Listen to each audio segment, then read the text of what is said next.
Firstly, to this airborne veteran, I salute you, my friend. So this Air Force veteran with a back injury turned to Uber and Lyft driving to pay her bills, right?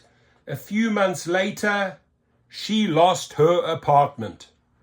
And I have heard those stories too often in the last year. People losing their cars, people losing their apartments. Why? Because the greed that these people on top of Uber and Lyft, specifically Mr. Dara Khosrowshahi and Mr. David Risher, who have massive stock incentives, right? All about greed. It's about them taking more and more and more. And sadly, this lady now loses her apartment. Hopefully you could reach out to us. Maybe we can get a GoFundMe page going. I hope we can help you, lady. So Renee, 48, said she's struggling to make ends meet as a gig driver for Uber and Lyft. She can't work a 9 to 5 due to a back condition, she said she developed in the Air Force. She's behind on her rent, and the amount she makes from driving can't cover most expenses. So Renee, 48, has driven for Lyft and Uber in the Denver area to escape from more traditional 9 to 5 jobs. Since then, the Air Force veteran with a debilitating back injury said she had to give up her apartment since she couldn't afford her rent. That to me is sad, right? She can't even pay her rent because people like Uber and Lyft just take too much. Companies. Renee, who asked to use her first name for fear of retribution. Sadly, all these drivers fear retribution, right? Something Uber and Lyft are good at, retaliating. And by the way, the video that I made about the arbitration, part 1 and part 2, that was shared to me by a driver, made public. And a warning to Uber and Lyft: if you deactivate that driver over this, I will pay the legal fees, right? I will make sure the best attorneys represent that guy, and you're going to pay. So don't even think about retaliating. This information is important to be put out there because it shows how Uber and Lyft screw over drivers, and it'll help attorneys get prepared for cases, right? Arbitration, you stand little chance of winning.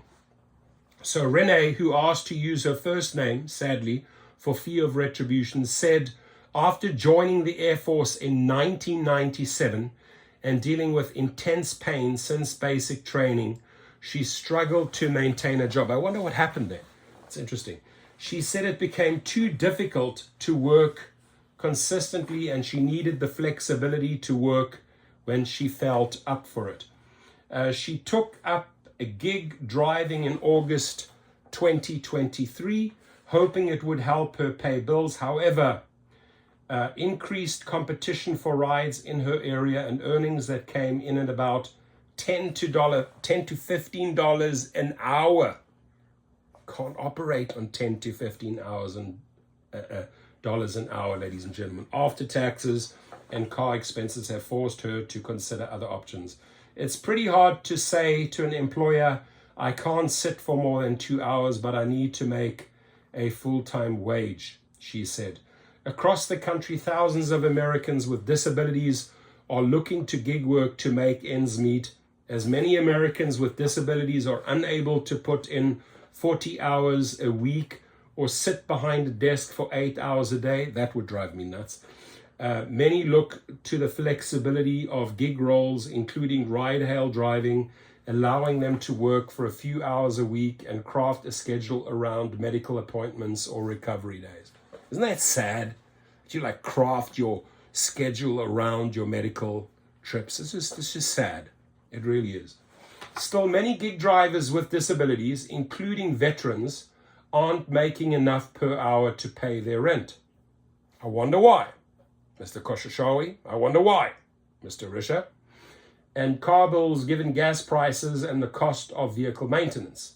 In statements to Business Insider, Uber and Lyft previously outlined their commitments to supporting disabled drivers through accessibility and anti-discrimination policies and resources for various physical and mental disabilities. But what they left out of that promise was to pay them, right? We'll make it, we'll take care of you, but we won't pay you. Getting back into the workforce. On the heels of a divorce, Renee joined the Air Force. Though she developed a back injury during basic training, she was able to work through the pain, and because an active duty member, though she said she faced harassment from her supervisor that led her to seek therapy. After her grandmother became ill and needed care, she left the Air Force. Since then, she said she has been diagnosed with PTSD, REM sleep disorder, and sleep terrors, medical records shared with BI show. I'm sure she also has maybe a case against those people in the army. She said she was not very well treated.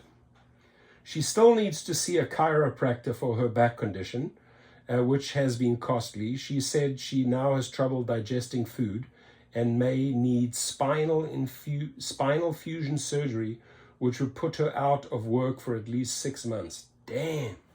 I'm at the point where I have spent all these years not being able to live life, Renee said. I can't do hiking, biking, camping, skiing. I can't do any of that. I'm in pain if I just stand over the sink to do the dishes as a single person. Man, that is sad. That breaks my heart. It really does. Renee was denied by the VA to receive disability compensation.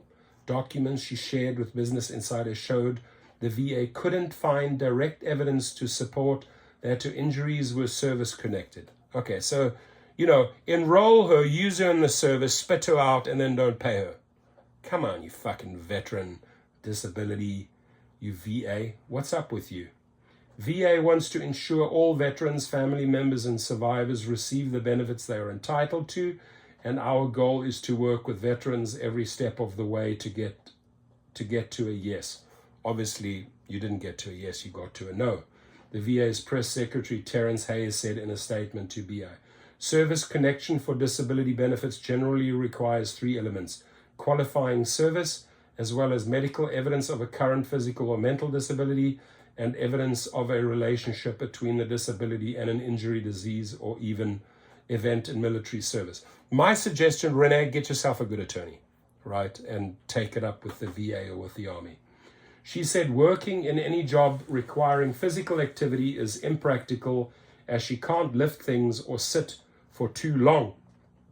She worked as a real estate investor, the director of operations for a brokerage company, and a business process consultant, though she said recently it's been too difficult to maintain a constant workflow. She quit her real estate job since after an open house, she said she could not work for 2 or 3 days. She hasn't been able to find other types of gig work that fit her needs, even as driving becomes more painful amid headaches and back pain. There's no life, no self-care exercise, there's no time for relationships, because your whole day is spent managing the pain and then trying to squeeze in hours to pay for the bills. Man, this doesn't sound like a good life. In 2015, she tried gig driving for a few months in Fort Collins, which she said was profitable, but not as much as a full-time job. She recently started driving for Uber and Lyft when she felt up for it. She said the uncertainty of knowing how many miles she will drive or how many rides she will get has been difficult with her disabilities, as she never knows how long she can drive. Typically, she can only drive between 2 to 4 hours at a time, and after a long day on the road, she needs a day or 2 to recover. Damn, that's sad. Bonuses have also been a challenge for her to achieve, as many require dozens of rides in a short time period. She estimates before taxes she will pull in $150 to $175 after gas if she works a 13-hour day. This excludes her oil changes, tire replacements, and other car maintenance expenses. After all calculations are made, she estimates she's making about $10 an hour. Listen to that, Dara Koshashawi. Aren't you ashamed of yourself? Figuring out what's next. The month after she started, she made about $1,400 from driving, which isn't close to the $3,900 she has in monthly expenses. Pretty high. Documents shared with BI show that between September 18 and October 2023, which she said was the busiest period, Renee drove 264 rides and made a total of about 4,200 in earnings.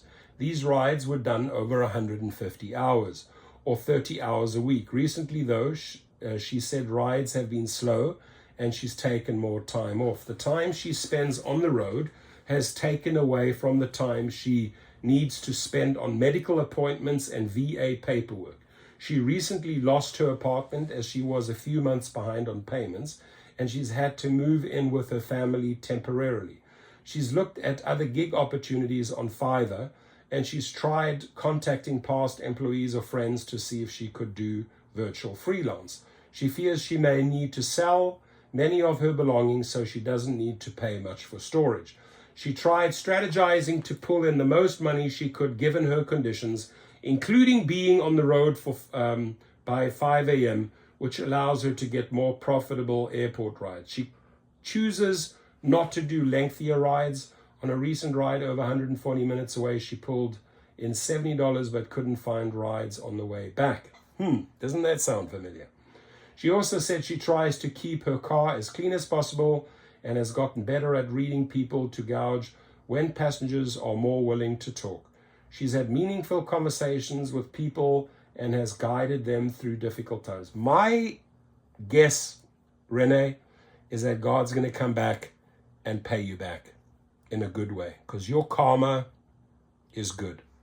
You're helping people, you're having meaningful conversations with them, you're probably uplifting their spirits, and someone needs to return the favor.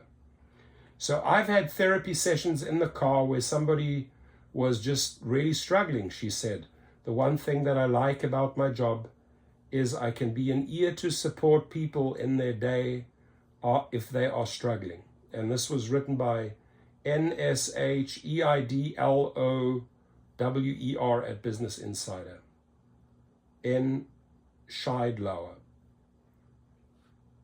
Well, thank you, Renee, for being so honest. Maybe we can get a GoFundMe going, or maybe you can get one going and reach out to me. My details are below.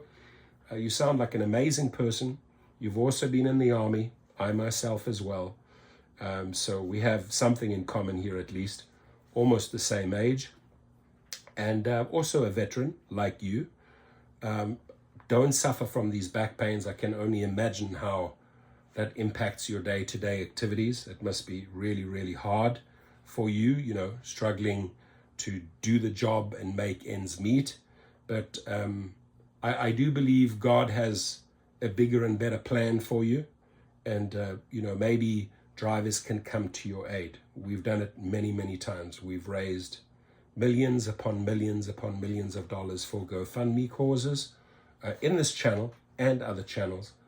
And all I can say is get it going, reach out, and, whatever we can do to better your life. Peace. Everyone, drive safe out there. Leave a nice, uplifting comment for the lady. She's going through some hard times. She needs our love. She needs our support. And that's who we are. We're a family of drivers supporting each other. God bless you all.